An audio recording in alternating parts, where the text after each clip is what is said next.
Bismillahirrahmanirrahim. Hijoz xotirasi. Masjidun Nabaviydagi Ravza-i Sharifning ahamiyati nima? Ravza-i Sharif. Rasululloh sallallohu alayhi vasallam uyim bilan minbarim orasi jannat bog'laridan bir bog'dir dedilar.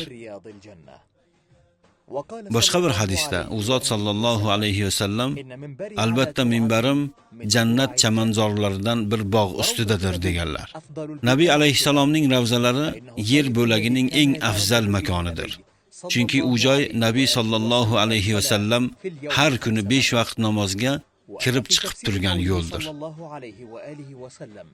Rasululloh sallallohu alayhi vasallam jannat bog'laridan bir bog'dir deb aytgan so'zning tafsirida bu so'zning ma'nosi albatta ushbu muborak makon qiyomat kuni jannat makonlaridan biri bo'ladi deyilgan.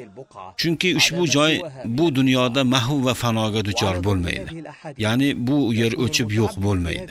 Bu ushbu yerning boshqa joylardan ko'ra sharafli ekaniga dalildir. Aytilgan ushbu hadislar nurida bu joyda ibodat qiluvchi banda jannat bog'laridan biriga kiruvchi bo'ladi. Bunga qo'shimcha ravishda yana shuni ham aytish lozimki, Masjidun Nabaviyda ado etilgan namoz va ibodat boshqa joylarda o'qilgan namozdan ko'ra fazli va darajasi ziyoda bo'ladi. Chunki bu yerda ado etilgan ibodat boshqa masjidlarda ado etilgan ibodatlardan ko'ra ko'proq savobga egadir. Haqiqatda aytildiki, Alloh taolo Ibrohim alayhisalomga Hajarul Aswadni Ka'ba-i Sharifga qo'yish uchun jannatdan tushirib bergani kabi o'zining Rasuli Muhammad sallallohu alayhi vasallamga ham ushbu muborak joyni ibodatga makon bo'lishi uchun jannat bog'laridan bir bog' qilib tushirdi. Rasululloh sallallohu alayhi vasallam masjidning sharq tomoniga, ya'ni hozirda turgan muborak qabrlar yoniga ayollari Oisha hamda Savda roziyallohu anhuma onalarimiz uchun loydan 2 ta uy qurdilar. Avval Savda onamizga, keyingi yili Oisha onamizga ushbu 2 hujrani bino qildilar. Undan keyin o'zlarining boshqa ayollari uchun ham masjid yoniga kamtarona uylar qurib berdilar. Ushbu uylar Nabiy sallallohu alayhi vasallam vafotlaridan so'ng ushbu ayollari qo'lida qoldi. Lekin ularning ayrimlari o'z uylarini masjidga vasiyat qilib qoldirdilar, ba'zilari uylarini sotishga rozi bo'ldilar. Bugungi kunda Nabiy sallallohu alayhi vasallamning qabrlari Oisha roziyallohu anhoning hovlilarida joylashgan. Ya'ni maqbara uyning qibla tomonidagi devor oldiga qo'yilgan. Oisha onamiz Nabiy sallallohu alayhi vasallam o'z uylariga dafn etilganidan keyin ushbu uyning yarmida yashab turdilar. Xalifa Valid ibn Abdul Malik 46-96 yillarda yashab o'tganlar. Xalifa Valid ibn Abdul Malik davrida ushbu uy hamda payg'ambarimiz alayhisalomning qolgan boshqa uylari ham buzilib, u zotning muborak qabrlari yoniga 5 burchakdan iborat devor bino qilindi. Fatima radhiyallohu anhoning hovlilari Oisha onamizning uylari orqasida joylashgan edi. Fatima radhiyallohu anha uylarining derazalari payg'ambarimiz hovlilari tomoniga qaragan edi. Uylarining eshiklari esa payg'ambarimiz hujralarining g'arb tarafidagi devorning oxiriga, ya'ni haras, soqchilar ustuni bilan vufud, elchilar ustuni ro'parasiga o'rnatilgan edi.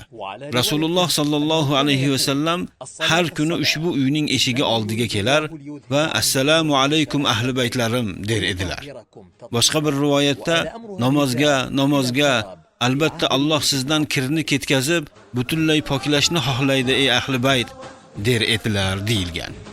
Bu uyning ishi Valid ibn Malik davriga kelib buzilgunicha shunday davom etdi. Ibn Sa'dning tabaqotiga ko'ra Rasululloh sallallohu alayhi vasallamning ruhi poklari dunyoni tark etgan vaqtda u zotning muborak boshlari Ali ibn Tolibning quchoqlarida edi.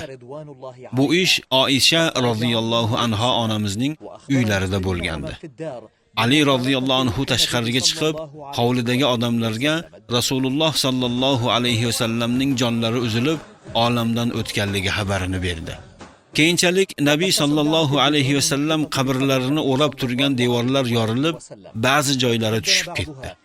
Lekin ularni 232-hijriy yil Mutavakkil xalifaligi davrida qayta tiklandi.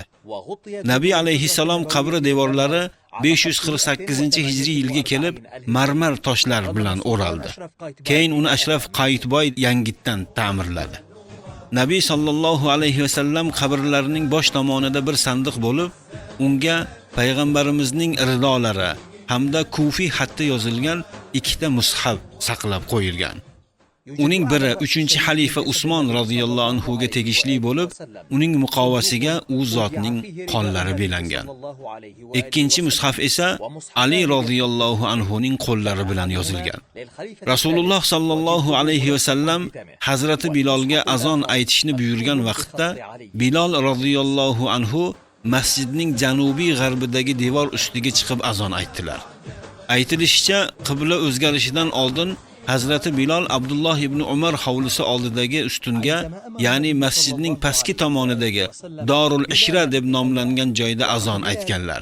Keyin qibla o'zgartirilgach, payg'ambarimiz alayhisalom masjidda kengaytirish ishlarini boshlaganlaridan so'ng Hazrati Bilolning azon aytadigan o'rni masjid ichida qolib ketdi.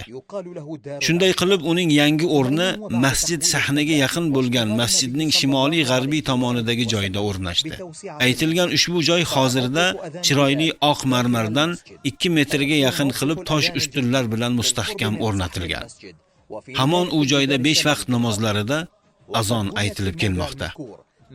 Ziyoratchilar payg'ambarimiz sollallohu alayhi va sallamning muborak qabrlari oldida, aytilgan ushbu joy yonida, 4 ustunlar ostida Allohning ushbu solih bandasi bo'lgan payg'ambarimiz xotirasini eslash uchun hamda namozning fazliga yetishishlari uchun ushbu muborak ustunlar oldida jamlanib turadilar. في أركان موقفه الشريف.